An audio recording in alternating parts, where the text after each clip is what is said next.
Décision Plus est au service des investisseurs boursiers depuis 1987, au tout début de l'autonomie boursière.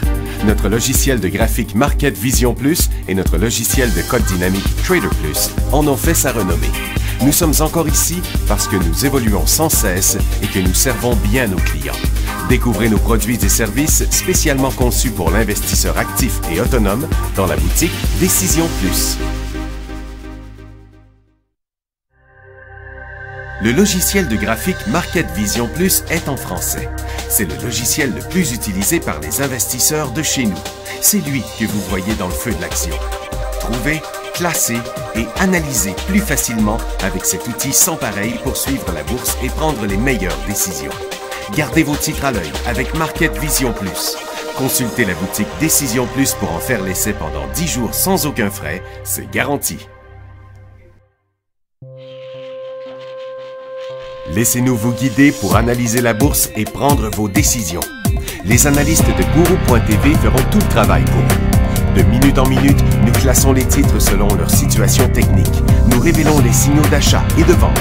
Nous publions des recherches poussées et nous prodiguons des conseils en temps réel. Ça commence avant l'ouverture et ça se poursuit jusqu'à la fermeture des bourses. Profitez de chaque cycle boursier avec Guru.tv. Trader Plus, l'instrument du day trader. 50 cotes qui clignotent en même temps. Autant de listes que vous voulez. Graphiques à la seconde. De 3 à 30 graphiques. Des alarmes à volonté. Des listes de cotes préparées. Des modèles graphiques préparés. Prêts à faire feu. Achetez, vendez avec Trader Plus.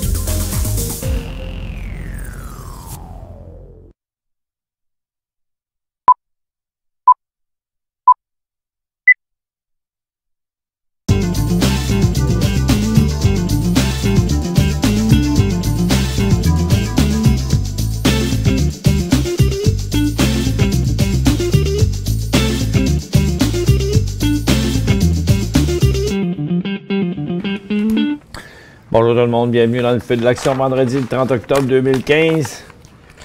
Oui, hier, j'étais tout excité, c'était pas hier, c'était pas aujourd'hui, c'est demain. Bon, il y en a qui vont savoir de quoi je parle. Là, les affaires sont à côté en bas, là, je suis pas sûr, je pense bien que ça va aller plus bas aujourd'hui. Le TSX, lui, il y a de la misère. Les mines qui ont sauvé un petit peu, parce que sinon, on serait rendu plus bas que ça. La situation est un peu négative. Le marché américain se fait sauver de peine et de misère tout le temps, mais on va finir par y aller, cette affaire-là, peut-être bien après-midi. Il y a eu des résultats financiers assez bizarres aujourd'hui. Je me demande comment on peut faire. Tu sais, quand ils ont des prévisions, puis il y a des affaires comme First Solar, où ils s'attendent à des résultats financiers d'une pièce et 62 par action, puis qui arrivent avec 3,38. Ouais, bizarre, hein? En tout cas, c'est le dollar américain est parti à la baisse. Et donc, il est revenu pas mal erratique, disons. Et puis, au Japon, ils ont sorti qu'ils gardaient leur politique monétaire inchangée, puis qu'ils avaient conservé leur cible d'inflation à 2 %. Puis, le marché descendait, après ça, il est fini en hausse, mais il est allé en hausse, mais finalement, il a fini neutre. Mais la Chine, elle s'en va par en bas. Là, ça commence à ressembler à la fin. Pas ça commence, c'est la fin. Puis, moi, je pense que ça va aller par là, en Chine. C'est pour ça que je pense que le reste du marché va faire pareil aussi, parce que regardez, à Londres, là, on est à côté sur les supports, puis c'est par là le marché haussier, mais ça y va plus, là. 1 fois, 2 fois, 3 fois, 4 fois. 4 fois en octobre, là. C'est allé pour y aller, puis ça y va pas. Mais je pense bien que ça devrait être de la correction, là, encore, là. Et puis, parce que le marché américain a remonté sur rien, là. On se rappelle, là, toujours l'histoire des taux d'intérêt. Ils n'arrêtent pas de dire qu'ils ont peur de ce qui se passe en Chine, puis ils montent sur des fois parce que les taux d'intérêt vont augmenter, puis d'autres fois parce qu'ils n'augmenteront pas. Toujours les mêmes raisons, on revient toujours à la même affaire. Il ne se passe rien, il n'y a plus d'informations qui circulent. D'habitude, quand il n'y a pas d'informations qui circulent, ben, ça revient par en bas. Donc, il se passe rien sur le Dow Jones, sur le SPY aujourd'hui. Il se passe rien non plus sur Nasdaq. Regardez ça, là. C'est que la cote est complètement nulle, là. Qu'un petit point, là. Il s'est passé la même chose. On a eu deux cotes, une là puis une là à la hausse, puis après ça, il se passe rien. Puis sur le Dow Jones non plus, on voit même pas le déplacement tellement que c'est petit comme cote. Puis le TSX, par contre, lui, il est assez clair, à la baisse. Donc, on menace encore une fois les supports. Puis là, tous les secteurs sont à côté. Regardez bien ça, là, 145. Si ça repart pas par en haut avec une vague d'acheteurs, là, puis si les mines embarquent du même bord, là, on va peut-être bien se rendre plus bas que ça, pas mal plus bas que ça, même avant même la fin de l'émission, là, parce que c'est à côté solide, là. Et les services financiers, puis les industriels, puis la techno, les télécoms, l'énergie, puis une chance que depuis une demi-heure à une heure, les orifères et les minières sont bondis. Parce que, regarde, on va commencer par les résultats financiers, là. Baidu est décollé aujourd'hui. Il attendait 1,30, ils ont eu 1,43, 36 d'augmentation des profits. Bon, ça tient la route, là. Exxon, par contre, ils attendaient 90 cents, ils ont eu 1,1. Ils ont eu 10 cents de mieux que ce qu'ils prévoyaient d'un profit avec une baisse des revenus de 37 % Puis Chevron aussi, 76 à 1,9 avec une baisse de revenus de 37 % aussi. Ça fait que... Puis les deux sont à côté sur leur résistance. Quelque chose qui ne marche pas, là. Tu sais. Comme on te montre un carton rouge, puis dans le fond, puis on te dit qu'il est blanc. C'est bizarre, là. First Solar est en décollage, lui, sur ce que je vous ai dit tantôt. Les résultats de 1,62 à 3,38. Puis il a ouvert en hausse, mais il n'a jamais remonté encore après depuis ce temps-là. Solar City, c'est complètement le contraire. Lui, il a percé 3 supports importants. Il est en chute sur un volume astronomique pour lui-même. C'est plusieurs centaines de fois son volume moyen. Puis, il attendait 1,94, puis ils ont eu moins 1,94, puis ils ont eu moins 2 piastres. Puis avec une augmentation des revenus de 95 Il y en a qui annoncent des profits meilleurs avec des baisses de revenus épouvantables, puis il y en a d'autres qui annoncent des profits moins bons avec des hausses de revenus extraordinaires. C'est où la logique dans ça? LinkedIn, au moins, lui, il partit de 45 cents, qui était la prévision, à 78 cents. Ils sont pas forts, ceux qui font les prévisions, hein? Avec une augmentation des revenus de 37 Il semble qu'aujourd'hui, 37 c'est le chiffre magique. Et puis, Yamana Gold et Eldorado Gold, Yamana attendait moins 2 cents, ils ont eu moins 2 cents, puis Eldorado Gold, ils attendaient plus 1 cent, ils ont eu moins 1 cent, c'est pas grand-chose, mais tous les deux, ils ont des baisses de revenus, 9 et 19 puis toutes les deux sont en baisse parce que tous les titres d'or sont en baisse. Fait que les revenus n'avaient pas d'importance. Puis Domtar, 55 à 86 cents, les revenus. Lui aussi, une augmentation de quasiment 50 de ses profits, je veux dire, une augmentation de 50 de ses profits, de 55 à 86, puis avec une baisse des revenus de 8 tout est à l'envers.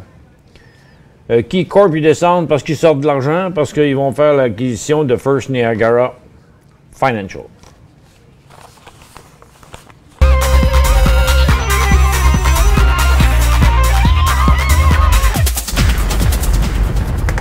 Bon, puis le président de Barrick Gold qui essaye de calmer le jeu, là. Il aimerait bien ça que le monde ne panique pas sur l'or, parce qu'il a dit que l'or va rebondir l'année prochaine, après 3 ans de baisse. Pas une grosse prédiction, ça, là. En raison des achats des banques centrales et d'une offre insuffisante pour satisfaire la demande. Bon. Fait que, mais Barrick, lui, il a monté un peu aujourd'hui. Ça fait 2 jours qu'il montait comme ça, probablement, pour ces raisons-là, mais il est toujours dans une formation neutre, par contre.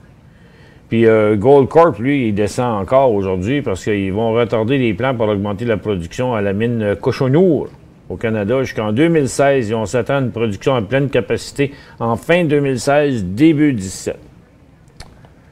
Varlant, ils ont mis fin à la relation avec le spécialiste pharmaceutique Philidor. Et Varlant a repris et reparti en cycle baissier dans sa tendance baissière. En réponse, Philidor a annoncé son intention de fermer dès que possible. Parce que c'est leur seul client. C'est vrai. Canadian Oil Sand, il ne fait rien, pas en tout. Mais ils ont réitéré le fait qu'ils ne veulent pas du tout l'offre de Suncor Energy, l'offre hostile de Suncor Energy. Puis ils ont dit qu'ils vont checker d'autres opportunités, ils vont s'arranger pour faire une vente potentielle ou une fusion ou whatever. Puis ils disent, on se laissera pas faire. C'est ça qu'ils disent dans les nouvelles. Bon, on va regarder la situation.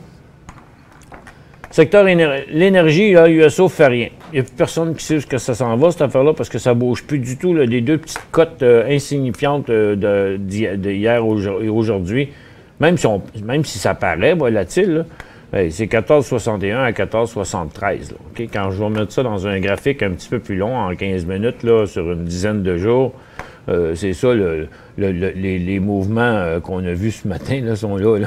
C'est pas gros, là. Ça fait que donc, il ne se passe rien sur le pétrole.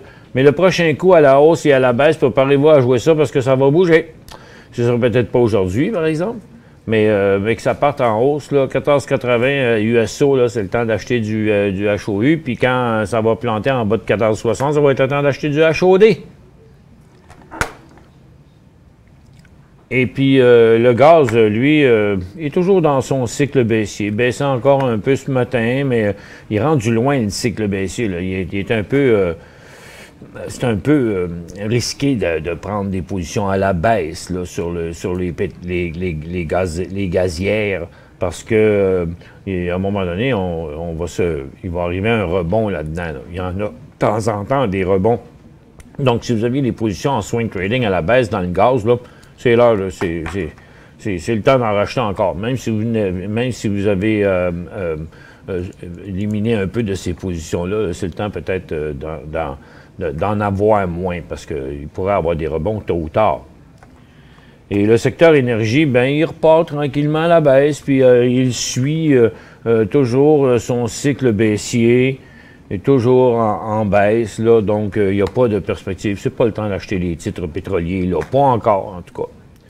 Et puis l'or, vous savez, le jour de l'annonce du FOMC, ça avait décollé en fou le matin, puis ça a redescendu dans l'après-midi. C'était une grosse journée de day trading sur l'or.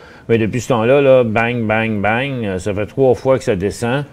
Je suis pas sûr que ça va descendre là juste d'un coup. On devrait avoir une petite pause en début de semaine là, sur les titres aurifères, mais c'est définitivement à la baisse. Par contre, les titres, eux autres, résistent beaucoup mieux. Parce que l'or descend depuis 3 jours, puis les titres aussi, mais ils restent quand même plus haut. Donc, il devrait avoir une pause là pendant une couple de jours sur les titres aurifères. Pas sûr que c'est vraiment le moment de les acheter, par exemple. Là. Même si le président de Barrick il dit que le prix de l'or va remonter, là, il dit l'année prochaine. On est encore en octobre, novembre commence dans 2 jours. Et puis ça peut être à la fin de l'année en plus. Là. Puis encore là, c'est pas sûr que... Il y a tout intérêt à dire ça, là, les présidents d'une compagnie aurifère.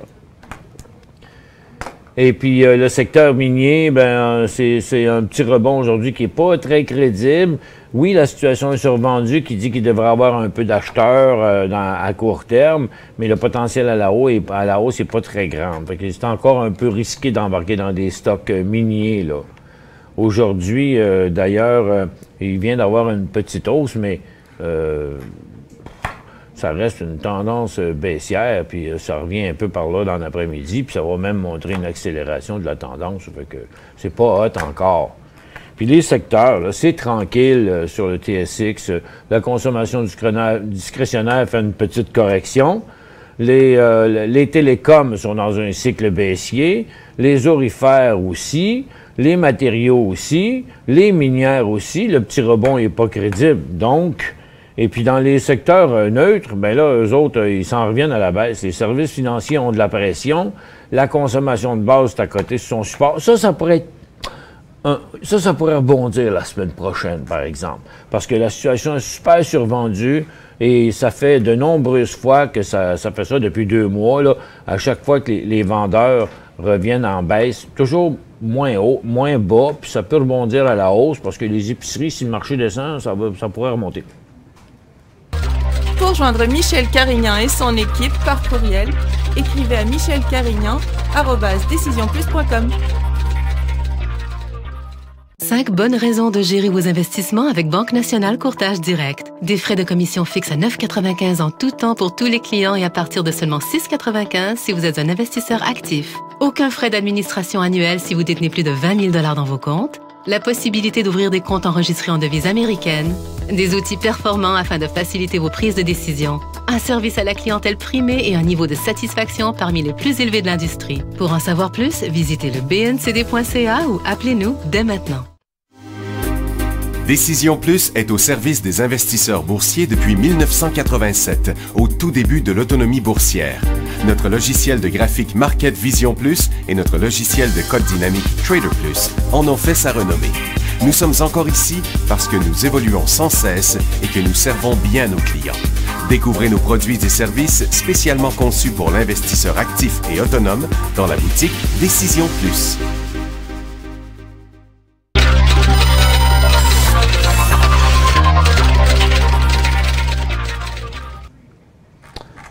Bon retour, mesdames et messieurs. Bon, moins 4 Nasdaq, moins 16 New York, moins 153 à Toronto. Et pendant que certains chutent, des hausses sur d'autres secteurs viennent dissimuler certaines petites affaires. Dans la consommation discrétionnaire, là, on est vraiment dans un cycle baissier. Là. Il y a un cycle baissier ce matin, un autre juste tantôt. Dans la consommation de base, il y en a eu un ce matin, mais on est encore dans un autre, ça glisse encore. Dans les services financiers, vous voyez, il y a eu un gros cycle à la baisse ce matin et là, pendant l'émission, on était sur un cycle baissier et ça s'est calmé juste un petit peu là, puis ça pourrait reprendre à la baisse. Les industriels sont en chute présentement.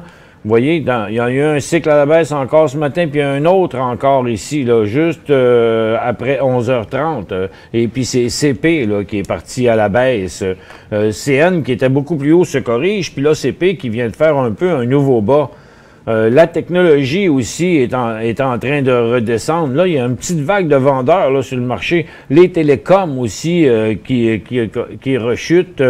Et puis, les services aux collectivités aussi, c'est à la baisse. Donc, c'est du vendeur à Toronto aujourd'hui, beaucoup, même la santé. C'est ce qui a empêché le TSX de montrer un chiffre encore beaucoup plus gros. C'est un petit rebond qu'on vient d'avoir sur les mines qui s'est déjà stabilisé. Pendant que ça descendait à une place, ça montait à l'autre. Et puis, même sur les orifères aussi, où on a refait une petite hausse ici. Mais ça demeure quand même négatif, là, tout ça. À très, très, très court terme, là, regarde, la consommation discrétionnaire, là, juste sur le bord de retomber encore, là. Et, on voit, là, les acheteurs sont pas là du tout. Tiens, les services financiers, regarde, là, vous voyez comment ça pèse ici, là. Bon, mais c'est en train d'arriver, là, encore une fois. C'est pas prudent là d'acheter des positions après-midi, en tout cas en swing trading, parce qu'il n'y a pas grand-chose. Peut-être les industriels, tu sais, mais à court terme, on voit aujourd'hui qu'il y avait bien de la pression, puis c'est surprenant parce que normalement, rendu sur un double support comme ça, avec l'oscillateur survendu, c'est par l'autre bord que ça devrait commencer à s'en aller, puis ça continue à mettre de la pression de ce côté-là. C'est un petit peu bizarroïde comme mouvement. Ça fait que, puis un peu dissimulé par des petites hausses à très, très, très court terme, des mines de l'or puis des pétroles, pendant que ça descendait. Je sais pas. C'est pas super hot là, dans le moment. Là. Augmenter les positions, c'est pas bien une bonne idée. Puis avec l'absence de nouvelles encourageantes sur le marché, j'ai l'impression que la semaine prochaine pourrait vraiment être une semaine de correction encore là, sur les marchés. Parce qu'ils ont monté pour rien, puis il y a pas mal d'espace à la baisse là, sur le Nasdaq, sur Dow Jones, puis sur le SPY. Là. Puis le TSX, lui, nous indique déjà une correction. Je serais assez surpris de voir un marché en hausse la semaine prochaine. En plus, avec tous ces résultats financiers-là bizarres. On va faire quelques questions. JF. RFP, c'est un bon support. On va aller voir ça. C'est quoi ça, RFP? Je m'en souviens pas toujours tout par cœur. Resolute Forest Product. J'avais quelque chose un matin dans les forestières. J'avais vu un titre qui remontait dans les forestières, mais il n'est pas bien beau, RFP. Et le support, il n'est pas solide. Il a été, votre question est d'hier. Il y avait un support ici, mais là, il est flanché à travers. Au contraire, il n'est pas très joli. Puis, regarde, il fonce vers son bas de l'année, Resolute. Ça fait que non. Premièrement, il n'y a pas de volume hein, sur ce stock-là. C'est un titre qui est un peu poche. Là. Il n'y a jamais de volume là-dedans. Là. Je corrige des gros volumes, juste ici, qu'il y a eu des block trades. Là. Je vais vous montrer que ces volumes moyens, là, c'est extrêmement faible. Là. Regarde, une fois de temps en temps, il y a des volumes de 50 000, là, mais ces volumes moyens, c'est 3-4 000 actions transigées. Là. C'est un stock tellement pas intéressant. PLI, achat où il faut attendre car suracheté. Il montait depuis 2-3 jours, PLI. Puis il a donné un signal technique d'achat cette semaine, mercredi, à 1,99 $, 2 $. Là, il demeure aligné dans son cycle haussier. Sur son graphique intra-séance, il est quand même beau. Puis il y a 2 jours, là, OK? Sa journée qui a arrêté ici, puis là, aujourd'hui, il est arrêté ici. Est-ce que c'est un nouveau cycle haussier s'il repartait à 2,24? Je trouve que ça ressemble pas mal au même cycle haussier, là. Il est suracheté présentement. Je ne sais pas s'il va continuer à très court terme. C'est pas un excellent point d'entrée parce qu'il est déjà... il était ici, son point d'entrée, puis c'est pas clair que le mouvement était assez long là pour montrer que ça reste encore pour moi le même cycle à la hausse, ça, même s'il montait encore lundi, tu sais. Il n'y a pas eu de pause là-dedans. C'est pas un excellent point pour entrer, c'est un point pour conserver, ça c'est clair. Je dirais que j'aimerais le voir une couple de jours de plus à horizontal, comme ceci, puis comme cela. Puis à un moment donné, avec un support de quelques jours, se reclencher pendant qu'il serait revenu à sa situation survendue en bas. Là. Donc, situation comme ceci et comme cela, les deux ensemble, que maintenant. OK? Il est déjà dans un cycle haussier avancé. SLF en est 300. Vends-tu? Payer 10... Oh boy, c'est compliqué votre question. L'auditeur s'appelle BBB.B. SLF. On va aller voir ça. C'est un peu compliqué votre affaire. On va peut-être en voir un peu mieux. SLF, vous en avez 300. Vends-tu payer 19?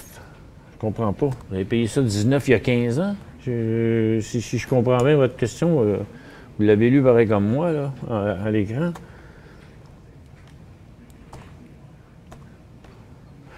Si ce que je lis bien est vrai, vous êtes à long terme, pourquoi vous vendriez ça? C'est un titre d'une tendance haussière à très long terme, là. Vous n'allez pas vous mettre à suivre des signaux de cycle de 3-4 jours à court terme non plus.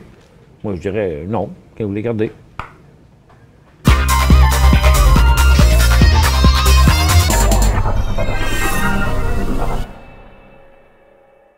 Cinq bonnes raisons de gérer vos investissements avec Banque Nationale Courtage Direct. Des frais de commission fixes à 9,95 en tout temps pour tous les clients et à partir de seulement 6,95 si vous êtes un investisseur actif. Aucun frais d'administration annuel si vous détenez plus de 20 000 $ dans vos comptes. La possibilité d'ouvrir des comptes enregistrés en devise américaine. Des outils performants afin de faciliter vos prises de décision. Un service à la clientèle primé et un niveau de satisfaction parmi les plus élevés de l'industrie. Pour en savoir plus, visitez le bncd.ca ou appelez-nous dès maintenant. Laissez-nous vous guider pour analyser la bourse et prendre vos décisions.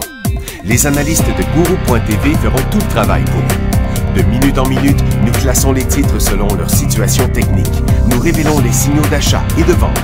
Nous publions des recherches poussées et nous prodiguons des conseils en temps réel. Ça commence avant l'ouverture et ça se poursuit jusqu'à la fermeture des bourses. Profitez de chaque cycle boursier avec Guru.tv.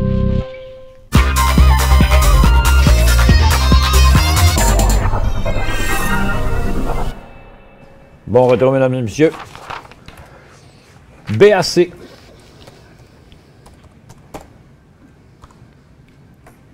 C'est Bank of America. A fait un beau rebond. C'est un commentaire? C'est vrai. Pour l'instant, il est plus beau que les autres services financiers. Il est dans une tendance haussière. Il s'en va vers sa résistance. Il y a une petite correction depuis 2 jours. Son volume aujourd'hui sur sa correction est très faible. Les services financiers américains, ouais, sont pas mal pareils. Il n'y a rien qui dit que les services financiers américains vont vraiment mal, là. La tendance est haussière partout. Il y a eu des cycles haussiers. La correction qu'on a présentement est une petite correction parfaitement normale.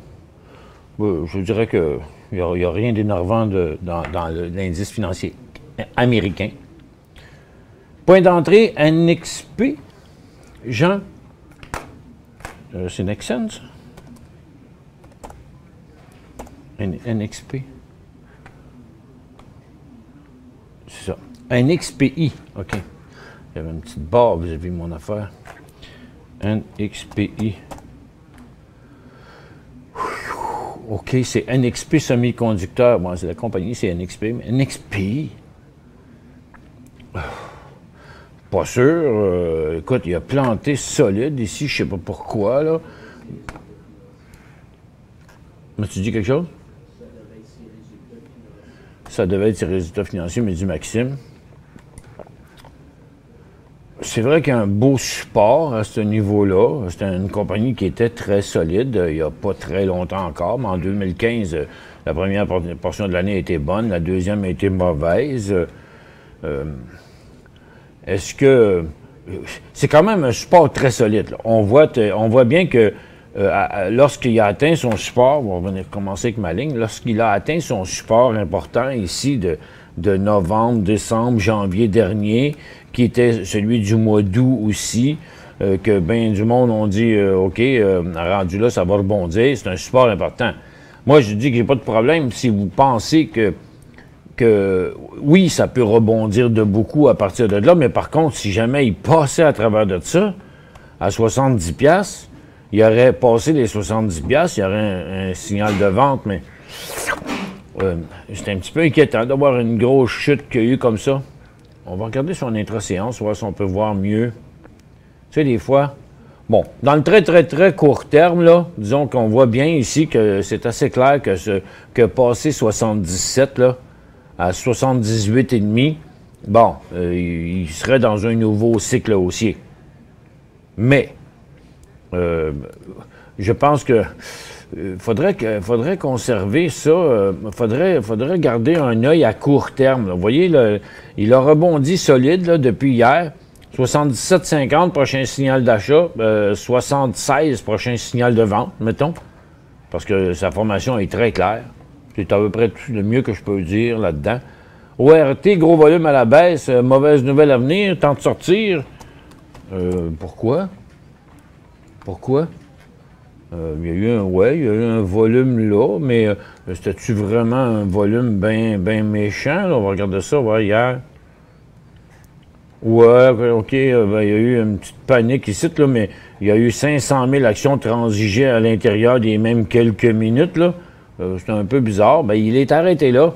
On voit comment son graphique intra-séance est poche, hein? Il se transige des blocs, j'ai l'impression, sur orbite, mais il n'y a pas beaucoup de transactions. En tout cas, 34 est son support actuel là, dans son intra-séance, c'est 34 cents. Je pense que avant les 32, ce ne sera pas trop inquiétant. Ben, il a l'air à bien aller là, de ce temps-là.